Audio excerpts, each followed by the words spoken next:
Ikalawang kabanata. Ang mga mangyayari bago bumalik ang Panginoon. Tungkol naman sa pagbabalik ng ating Panginoong Hesukristo at sa pagtitipon natin sa Kanya, hinihiling namin mga kapatid na huwag kayong mag-alala o mabahala dahil sa mga taong nagsasabing bumalik na ang Panginoon. Huwag kayong maniwala kahit sabihin pa nilang sinabi ito ng Espiritu sa kanila, nabalitaan, o nabasa man sa isang sulat na galing daw sa amin. Huwag kayong magpadaya sa kanila sa anumang paraan, sapagkat hindi darating ang araw ng pagbabalik ng Panginoon hanggat hindi pa nagsisimula ang huling paghihimagsik ng mga tao sa Diyos, at hindi pa dumarating ang masamang tao na itinalaga sa walang hanggang kaparusahan. Kakalabanin niya ang lahat ng sinasamba at itinuturing na Diyos ng mga tao, at itataas ang sarili sa lahat ng mga ito. Uupo siya sa loob ng templo ng Diyos at itatanghal ang sarili bilang Diyos. Hindi ba't sinabi ko na ang mga bagay na ito nang kasama niyo pa ako riyan? Alam niyo kung ano ang pumipigil sa pagpapakita niya. Ngunit sa takdang panahon, magpapakita siya. Kahit ngayon palihim nang kumikilos ang kasamaan ng taong ito, at mananatiling palihim hanggat hindi pa inaalis ang pumipigil sa pagpapakita niya.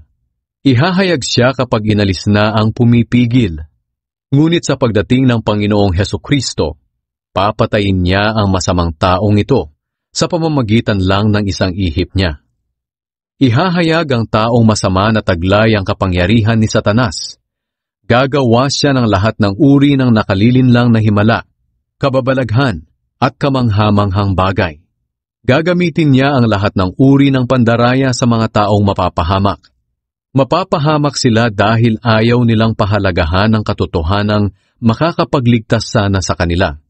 Kaya pababayaan na lang sila ng Diyos sa matinding pagkalinlang para maniwala sila sa kasinungalingan, nang sa ganoon maparusahan ang lahat ng ayaw maniwala sa katotohanan at nagpakaligaya sa kasamaan. Pinili kayo para hindi mahatulan. Mga kapatid, lagi kaming nagpapasalamat sa Diyos dahil sa inyo na mga minamahal ng Panginoon, at nararapat lang kaming magpasalamat.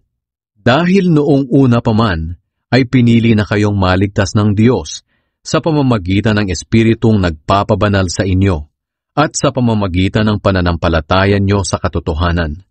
Tinawag kayo ng Diyos sa pamamagitan ng magandang balita na ipinahayag namin sa inyo para makabahagi kayo sa kadakilaan ng Panginoong Hesukristo.